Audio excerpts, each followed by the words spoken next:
So today I'm going to be talking about a plethora of things. I'm going to be talking about how to start your new year off the right way. I'm also going to be talking about past resolutions and specifically why they didn't work out for me. Firstly, I wanted to talk about what I wanted to do with my channel this year and moving forward. I want to expand and create different content for my channel. I want to start making spiritual and self-help videos that will not only help you guys but also motivate me. Mainly what I've been uploading is makeup videos, and I think that's easiest for me because it's easier to film and it's a visual and physical representation of my creativity. But I know that I'm good at doing more than just makeup, so I want to do more than that on my channel. So stay tuned for different content. Now on to my past resolutions and specifically why they didn't work out for me. My New Year's resolutions were the typical resolutions that people would set, like I want to read more, I want to work out more, I want to time manage my skills better, I want to be better at time management, and I think that they were a little bit too much for me to handle at one time and just automatically think that in the new year I'm going to do all of these things. Of course, the new year is a fresh start and it's a great way to put your goals and your habits into action, but I don't think I prepared myself for the goals that I set. What really stopped me from completing them was the lack of motivation, the lack of planning, and the lack of consistency. These three things are essential to making your dreams and your goals become your reality. Without motivation, I never really could get the chance to get out of bed and start doing the things that I wanted to do. I didn't make time for the things that I knew I would feel better when I got them done.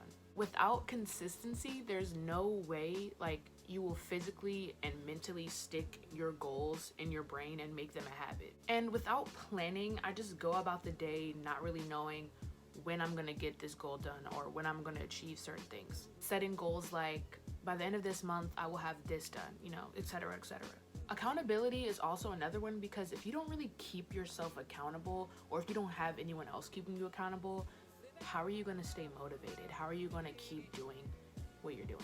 Now for the tips. So it's obviously 2020 already, but you could implement these things starting February, any time of the year. It's never too late to start getting your life together. These are just the things that I've done, and I think that might help you as well. The first thing that I've started to do in the new year is bullet journaling. A bullet journal is basically a compilation of your schedule, how you're feeling, your habits that you want to implement, your goals. Basically takes everything that you have up here and just put it on paper. In my bullet journal, I have monthly spreads, a weekly spread, to-do lists, things I need to get done. I've made a habit tracker of things that I want to get in the habit of doing throughout the month, and I can keep track of how many times do I do it. And at the end of the month, I can just sit and reflect and see what really stuck. The second thing that I've done to help me for the new year is decluttering,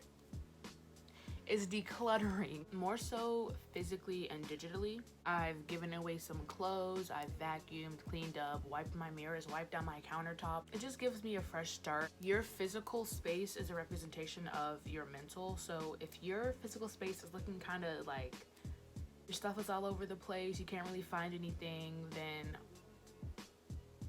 up here it's gonna be the same way.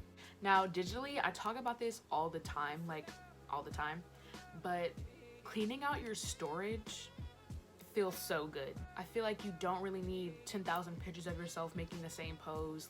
It's not necessary. Memories are very important, so try to use different storage things. I use Google Photos to keep my photos, and also Dropbox. Another thing that you can do for the new year is set some goals. I think that setting 2 goals at a time is more manageable. If you're the type of person that can put on more than 2 goals, go ahead and do it. And like I said earlier, making a plan for those goals, saying if you want to lose weight or if you want to get in the gym, maybe say I will go to the gym 4 times a week. And also keeping track, being consistent, and motivation.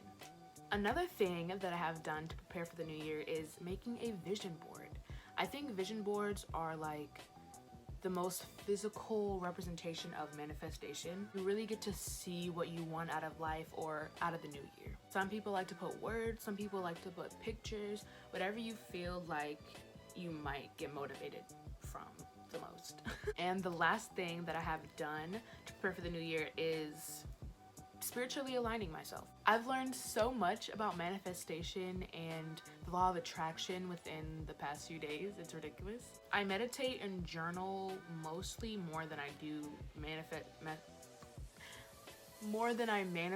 like within my head and manifest on paper, but I've also tried to make it a bigger habit of doing those things too. Meditation for me is like such a high. Like, it feels so good. Your mind is just so clear. And I think journaling honestly does the same thing for me too. It's really good to get all of your thoughts and your feelings out onto paper and just let things go. I'm gonna leave a few videos that I've watched to help you guys about manifestation and journaling. Alright, so that is today's video. If you like this video, give it a thumbs up. If you want more content like this, subscribe down below. And comment some of your tips and goals that you have for 2020. And I'll see you guys in my next video.